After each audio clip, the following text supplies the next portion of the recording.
Você está no mundo paranormal. Creepypasta. Todo mês uma parada passava pela minha cidade natal, mas nunca nos deixavam assistir. Morei no Arizona nos últimos 15 anos da minha vida, mas antes disso eu tinha uma vida muito diferente. Eu morava numa cidadezinha no meio do nada. Eu nem saberia dizer em que parte do país fica, ou ao menos se fica nos Estados Unidos. Era uma pequena cidade florestal com árvores densas em todas as direções, mas onde exatamente ficava essa floresta em particular? Bem, só posso imaginar. A única coisa que sei com certeza é o nome da cidade, Point Pine.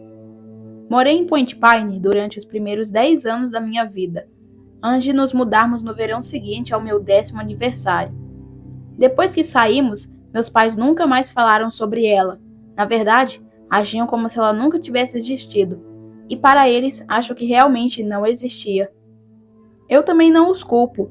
Percebi isso rapidamente e vi que eles estavam se esforçando ao máximo para esquecer Point Pine. Sempre que as crianças da escola me perguntavam de onde eu era, eu simplesmente dizia que era de uma cidadezinha da qual eles nunca tinham ouvido falar. Também aprendi cedo que qualquer pergunta sobre Point Pine seria respondida com punições.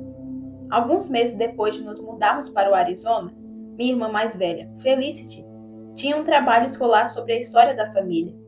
Ela fez o trabalho sobre nossa vida em Point Pine e escreveu sobre algumas coisas de que se lembrava de lá. Nossa mãe encontrou o trabalho dela um dia antes da entrega e o queimou no quintal.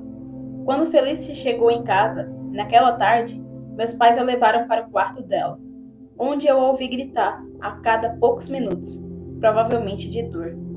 Não disse nada, e a partir daquele momento, nenhum de nós mencionou Point Pine novamente. Exceto eu, agora. Decidi contar a todos vocês. Não sei o que está me fazendo lembrar de todas essas coisas que estavam trancadas no fundo da minha mente. Talvez seja o fato do meu pai ter falecido há cerca de uma semana. Desde então, minha mãe permanece em silêncio. Não disse uma palavra a ninguém, nem sequer chorou.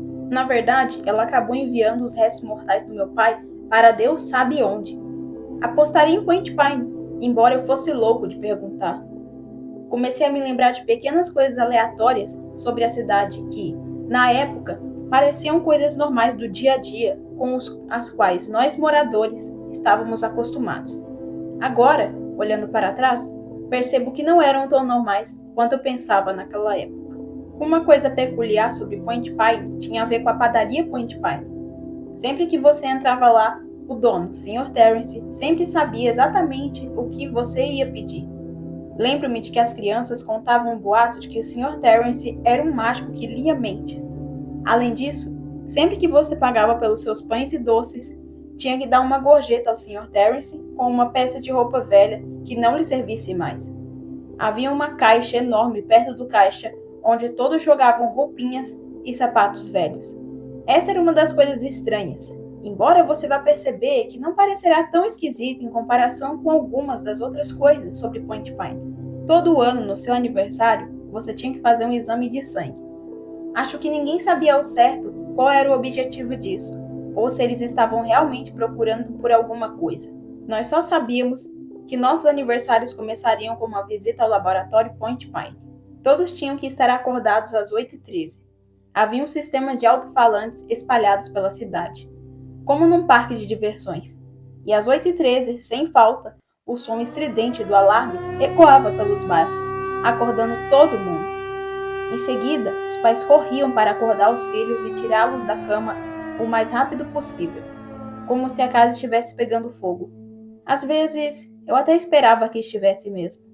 Todas as escolas de Point Pine estavam localizadas em diferentes áreas da cidade. A escola primária de Point Pine ficava na zona leste, a escola do ensino médio de Point Pine na zona oeste, o colegial de Point Pine ficava no centro da cidade e a Universidade de Point Pine ficava no alto de uma pequena colina ao sul. Caso você não tenha percebido, todos os lugares da cidade tinham no nome Point Pine. O Café Point Pine, o Shopping Point Pine, o Mercado Point Pine, etc, etc. Sem dúvida, uma das coisas mais estranhas que acontecia em Point Pine era a parada mensal de Point Pine. Ela acontecia todo mês, sem falta. Nunca era na mesma data, e todo mês um aluno do ensino médio de Point Pine era escolhido para participar. O mais estranho dessa parada era que não nos era permitido vê-la passar, nem na rua, nem pelas janelas, nem mesmo pela televisão. Essa era uma das regras mais rigorosas. Jamais, em hipótese alguma, se podia olhar para a parada. Aliás, na maioria das vezes, nem nos era permitido sair de casa quando a parada passava. Sempre sabíamos quando a parada estava prestes a começar, porque sempre acontecia da mesma maneira. Ouvia-se um coro de vozes como um coral de igreja cantando uma melodia. Não era uma melodia familiar para mim. Eu só a conhecia porque a ouvia uma vez por mês. Parecia ser de uma cantiga de niná ou algo parecido. As vozes pareciam vir de todos os lugares e de lugar nenhum ao mesmo tempo. Era como se viessem do céu, da terra, das árvores, dos prédios. Como se tudo em Point Pine estivesse cantando. Assim que você ouvia a primeira nota, tinha 5 minutos para entrar em uma casa ou prédio com portas trancadas. Isso pode ser uma surpresa, mas em Point Pine, poucos prédios tinham fechaduras. Então, se você estivesse na rua quando o canto começasse, você só tinha 3 opções de lugares para onde ir. Uma das escolas, a sala de descanso dos funcionários do bar de Point Pine ou a geladeira da pizzaria de Point Pine. Certo ano, em agosto, meu amigo Lee e eu decidimos quebrar as regras e não entrar na escola quando a parada passasse. Agora, pensando bem, fico surpreso que as crianças não fizessem isso com mais frequência, considerando que, bem, quando você diz às crianças que elas jamais devem fazer algo, elas geralmente fazem exatamente isso. Como não sabíamos quando a parada chegaria, onde começaria ou o trajeto exato que faria pela cidade, decidimos que a coisa mais sensata a fazer seria esperar na floresta perto da biblioteca de Point Pine até que a parada finalmente chegasse àquela rua. Então, basicamente, decidimos passar metade do mês de agosto perto da biblioteca ou em seus arredores. Por volta da terceira semana do mês, enquanto estávamos sentados nos degraus da biblioteca, conversando sobre coisas aleatórias e sem importância, ouvimos a música começar.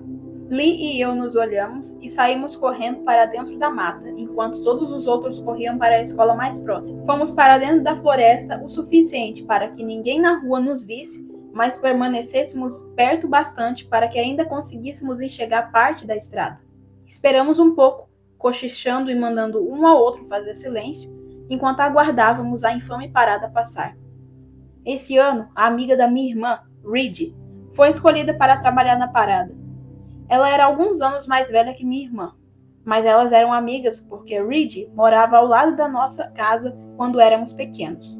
Estávamos agachados entre os arbustos e as folhas quando ouvimos o coro de vozes ficando mais alto e, portanto, mais perto. Cara, eu tô vendo, Lee sussurrou. Eu endireitei um pouco as minhas costas na posição agachada para tentar ver o que Lee estava vendo. Eu sempre fui uma criança baixa. Mesmo agora, sou mais baixo que a maioria dos caras da minha idade. Ou de qualquer idade, na verdade. Então Lee sempre foi bem mais alto que eu. Não consigo ver nada. Resmunguei, mudando de posição. Shhh! Eles podem ouvir a gente, Lee resmungou. Parei de me mover e esperei que eles se aproximassem, até que, inevitavelmente, passariam bem em frente ao meu campo de visão. Ai não! Que droga! De repente, Lee mergulhou no chão, caindo em posição fetal com a cabeça entre os braços. O quê? Perguntei, olhando dele para a rua. Eu a vi. Eu vi aquela garota, disse ele. Reed? Perguntei, olhando, para tentar localizá-la. Lee me agarrou e me jogou no chão. Ai! Resmunguei. Por que você fez isso?